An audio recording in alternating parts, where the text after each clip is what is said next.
bit from the group about what they've done, and the recommendations they're putting forward. Committee members and members of the public, you'll notice that we've called a bit of an audible here. And that's just because at the end of the day, what we really wanted to hear from you all the most is input on some of the recommendations the technical subcommittee has come up with so far.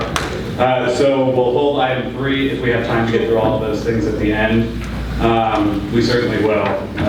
The primary thing that I think we absolutely have to cover for item 3 is just a showcase of the socioeconomic and cultural resources discussion group proposal.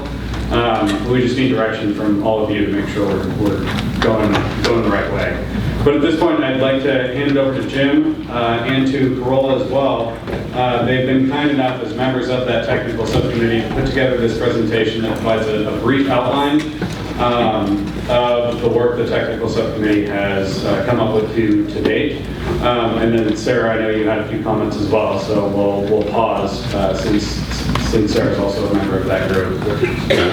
I'll be quiet and take a step back though. The presentation is very short, and the primary thing we want to do is hear your comments on the recommendations at the end.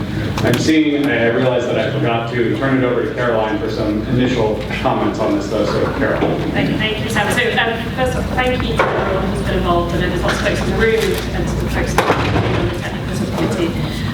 It's a huge amount of work, and I'm actually really excited for this discussion. Just push the microphone. Oh, sorry.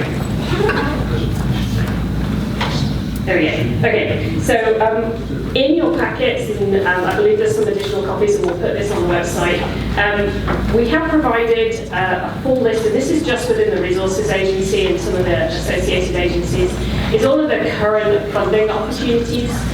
And I wanted to provide this today because excuse me, one of the charges that we were given in AB 707 was to present options for sources of funding, local, state, federal funding sources for the recommendations.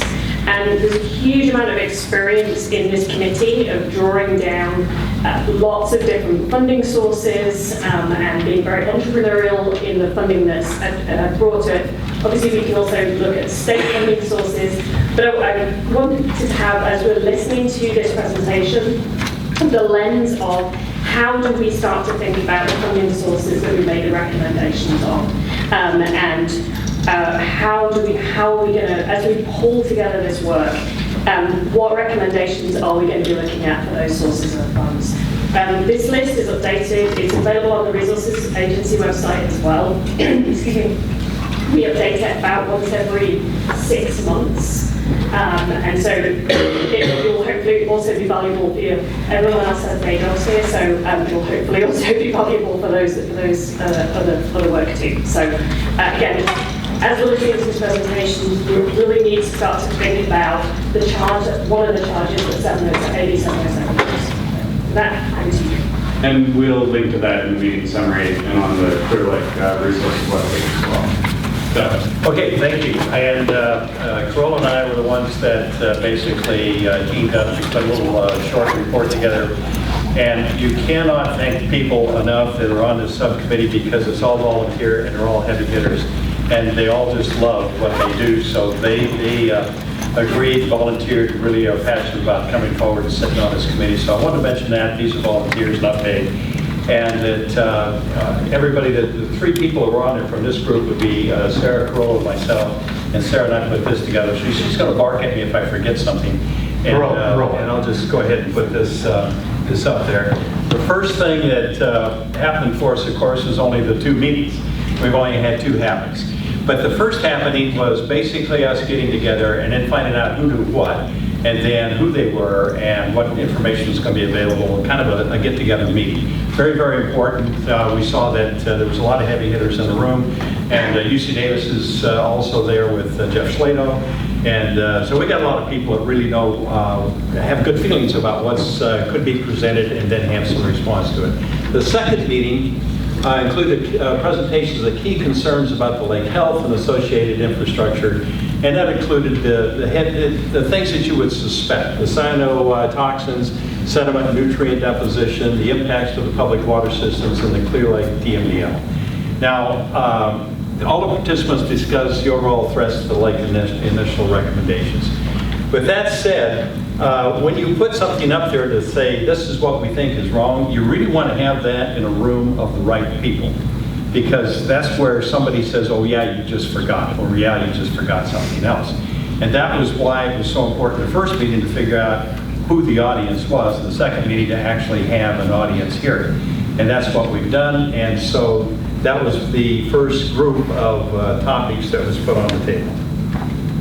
Now the presentation overview is really from a standpoint, I'm not going to try to tell you what they said. What I'm going to do is just give you the topical understanding of what they were presenting, because only the people that did the presenting can really give you the depth. But the Clearlake TMDL was all about what are the rules that wrap around the Clean Water Act and a total maximum daily load limit and where we should be going, that kind of thing. So you see the depth of it. This is the TMDL, what's it mean, and where should you be going, and what are the recommendations of the TMDL, how far to go. How many TMDLs are there?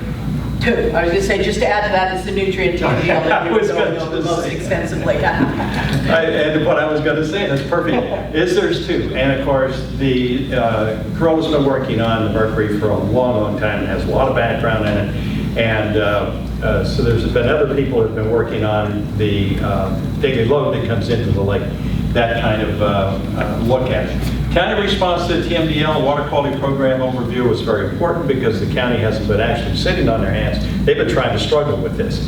When you're told your lake, which is one of the largest in the state, has got a TMDL and you have to do something about it by one of your state agencies, how are you responding? And that's been a struggle ever since the TMDL because of the money issue, but they've actually been able to reorganize and reorganize and reorganize and hone down. And so that's the kind of information that's coming to us. The UC Davis initial findings research update you heard today, which was more in depth, and of course we heard it as well. And so that's going to be very informative to us because then we see what kind of arm we have. If we're going to make a recommendations, we've got to be able to do something with the recommendations. So we have to look at what is available to us to actually recommend. And then, of course, the public water systems on Clearlake, there's 17 of them, and those 17 water systems all are taking in water with changing conditions, changing understandings. The state is upgrading their requirements for water districts, and they're saying you have to do more from the treatment standpoint. And here you've got a lake that has gotten a reputation for being dirty, and whether or not there's going to be a breakthrough is going to be very important. So that was what the public water system presentation was about. The cyanotoxin report would be, this is a good point for Sarah, because she gave that report, and of course this has to do with when you have these cyanobacteria that we were talking about before, sometimes they're toxic, sometimes they're not, and the only ones that are going to have the monitoring data would be Sarah's group and the work that she's done. Sarah, do you want to add anything? Yeah, just briefly, the tribal cyanotoxin cyanobacteria monitoring program on Clearlake has started in 2014. Big Valley, Bandapoma Indians and Elam Indian Colony go to approximately 20 sites on the Clearlake shoreline. We also go to Upper Blue Lake and Lower Blue Lake. What we found is that and what we're monitoring for is microcystin, which is a liver toxin, and it's a toxin that is found in most California lakes. Most of the sampling is showing microcystin as opposed to other toxins, although rivers seem to be higher in anatoxin, which is a neurotoxin. In any case, we found that the highest toxin levels have been in the Oaks Arm, 4 out of the 5 years, or 5 out of the 6 years that we've been monitoring, and that's an interesting piece of information that we think would be useful for UC Davis. The highest levels that we found on Clearlake is much, much, much higher than what is recommended for safe recreating. That level has been set by the state at a level of 0.8 micrograms per liter. We've seen about 17,000 micrograms per liter at our highest location. We are out there throughout the winter and also monthly, and then in the summertime twice a month. We're about to start our twice a month sampling this in a few days, next week. June 11th is when we're out there. So that data is available at the National Water Quality Portal, because tribal data that's funded by US EPA goes into a federal database. So that data is available. We are doing cyanotoxin analysis as well as water chemistry parameters, so some of the things that is being collected by other entities as well. And it's all shoreline data. We once the data comes, or once the lab results are available, we share it with the county and the region, and you'll see press releases on that throughout the season if the levels are high. There's also signage that we worked with the county to develop that shows warning or danger if the levels are too high. So it's really more of a public health monitoring program, but we have some research that we're doing with it as well in terms of pigments and gene copy counts and things like that. So it's an ongoing study, but we'll continue to update the public on the information. And we've also done some toxin analysis on fish tissue. That information is also available on Bee Valley's website, as well as updated toxin data at bbrancheria.com. Thanks. Thank you. Okay, the final one was a study that was done in 2013. It's satellite imagery of sediment nutrient deposition. I think we only have one of these in here, but there was a series that was presented, and basically that there is technology that can look at the lake and give you some interpretations of different things that goes on. And so one of the reasons that we're excited about this, it takes some of the work that UC Davis is doing, the work that's being done by the tribes with their monitoring, the work that's done by the drinking water folks. And if you were to put the data on top of this, you could look at it from the standpoint of imagery that would be very useful for the public in the teaching scenario, very interesting from the purpose of policies. So this is, I believe, one that can be interpreted. This happens to be one that shows the inputs, turbidity inputs that has phosphorus to it. But there's lots of interpretations, and these could come back to us with this new technology that's now on the board or the table, which is an increase in what has happened in 2013, the capabilities, and so that's now available. So in any case, there's threats to lake health and causal assumptions. We had cyanobacteria and harmful algal blooms. The difference between those two is one is cyanobacteria, which produces oxygen, no big threat. We have phytoplankton, no big threat, produces oxygen as a base level. But when it becomes harmful, then it's called a harmful algal bloom. And the HABs are the ones that, of course, drives the concern, and that's why the monitoring. Mercury and mercury methylation. Mercury is not a big deal from the standpoint of an element until it gets methylated. Then it looks like tissue, and of course then it's taken up as organic tissue, and that's when it becomes toxic. Sediment deposition and erosion identified as the primary driver of these HABs. Well, instead of a lot of other things that people have said. We don't know exactly how much one is partitioned out against, say, nutrients that come in from farming, nutrients that come in from septic or sewage or anything else, but sediment is clearly a huge driver, and of course that is one of the things that we saw as threats. A septic or other coliform signal that is yet to be refined, it needs to be, because, and Sarah's work has shown a lot of this, that we've got septic that's signal, or it could be other types of coliforms such as cattle or something like that showing up in the lake. That's a body contact concern, and so by separating out these two and looking at them separately, that's going to give you a better definition of what the threat is. Very, very much a concern and a way to treat it. And then the unknown issues. This is important because if you say you have some knowns, you got to say what your unknowns are.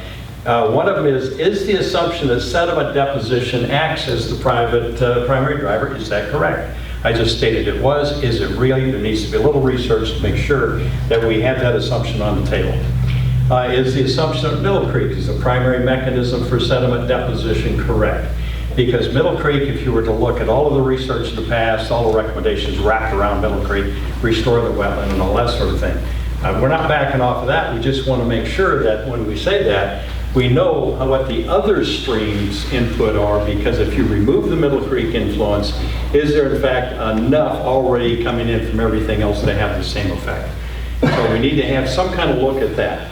And then what drives these HABs and the cyanobacteria production in the winter months? Ordinarily, we would expect that it's internal loading in the summer months where we're going to see these effects, and the winters where it's going to come in. But in fact, we do see a little cyanobacteria in the winter, and that showed up in our look at the satellite, and showed up, I believe, Sarah, in your work around the lake. So there's a question. We need to know what that is. The important part of that question is if it comes into sediment, it's not available to the cyanobacteria, and it has to come up in the summer to be available. The available form, the orthoform, will probably come in from something such as fertilizer. So if we're seeing this signal in the winter months, then something's coming into the lake, and it could be our friends who garden in their backyards. We don't know what it is.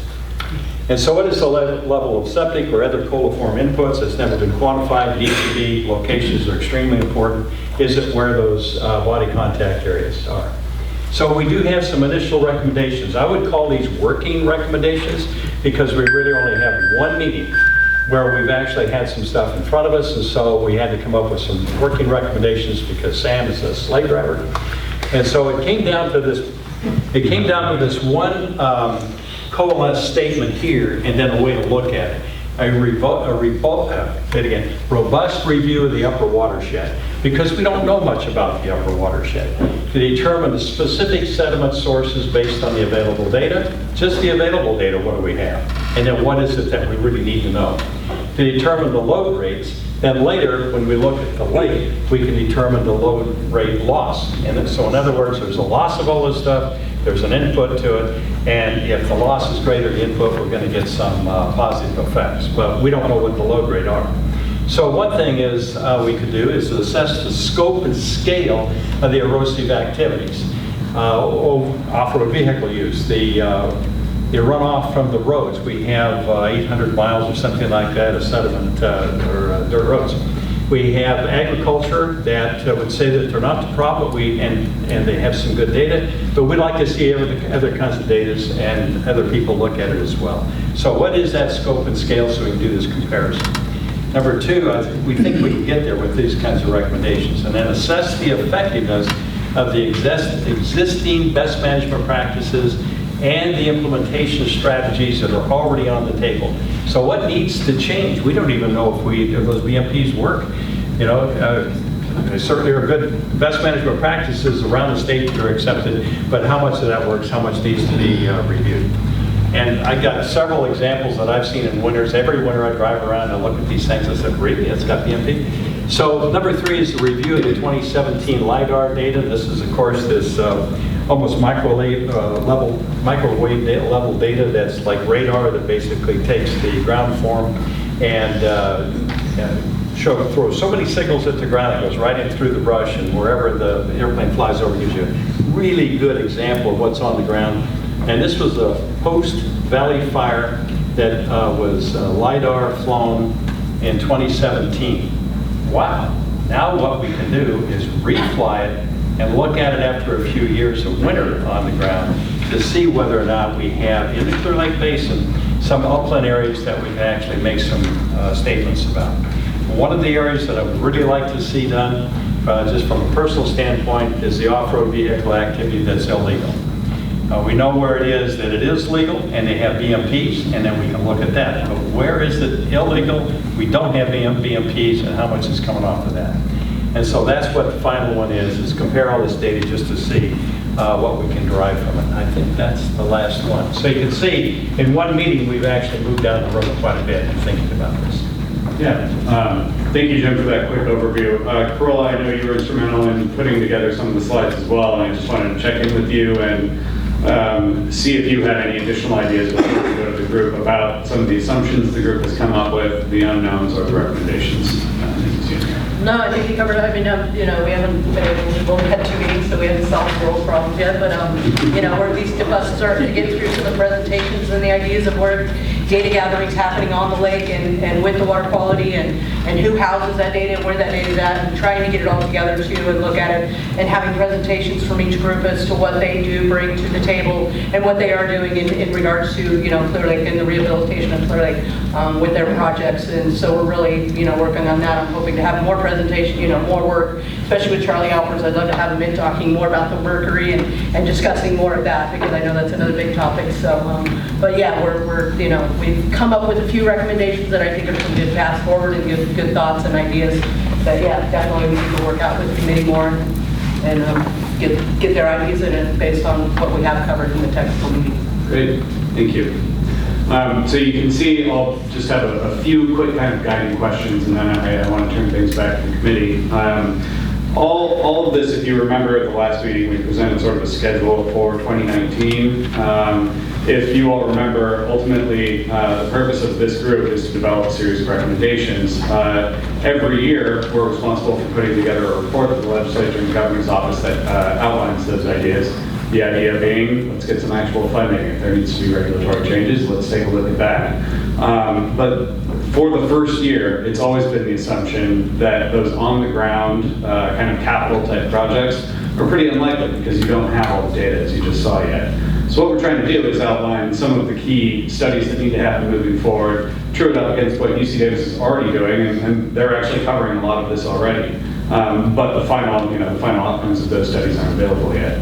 So what I'm curious to hear from all of you at the time that we have remaining is, to get some general thoughts on the assumptions identified by the subcommittee so far, get some direction from all of you on the recommendations that you see on the screen here and in your packets. And then finally, it'd be great to start thinking about, even in light of the data gaps and unknowns that have been outlined, are there recommendations we can start thinking about right now that could move forward absent that data? So with those three guiding questions, we want to open it up to the group, to all of the committee members, and get your thoughts on it. So again, assumptions, general direction on the recommendations you see here, and even in light of the data gaps that Jim and Carol talked about, are there things that we should be looking at, or direction you can give the technical subcommittee to formulate some recommendations? So I saw a number of hands up, Brenna, and then Mike and Sarah. Brenna. Mine was just a clarification question for Jim on the satellite images. I've seen those a number of places, but I've never seen an attribution. Do you know who did those images? Yeah, it's Blue Water Satellite, and actually that was by request. Blue Water Satellite is no longer in existence. It was taken over by another group, and they increased our horsepower.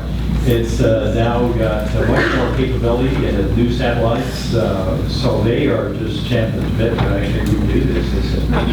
Clearlake is one of the best studies they've ever done, and they do it. And of course, there's a